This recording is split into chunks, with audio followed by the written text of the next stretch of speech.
Il est 6h35, on en vient à la colère de Pékin. À compter de cette semaine, impossible d'exporter aux États-Unis des marchandises issues du travail forcé des Ouïghours. Alors imaginez un peu les conséquences pour l'économie chinoise, mais aussi pour toutes ces multinationales, notamment celles du secteur du textile. Les détails avec Sébastien Lebelzik à Pékin.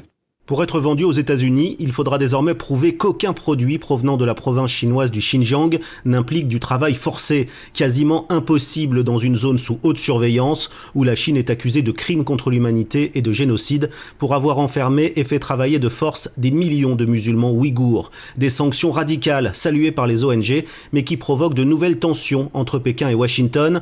Écoutez la réaction de Wang Wenbin, le porte-parole du ministère chinois des Affaires étrangères. Ce sont des mensonges et une escalade de la répression américaine contre la Chine sous le couvert des droits de l'homme. Les États-Unis violent de façon arbitraire les règles économiques et portent atteinte à toute la chaîne industrielle.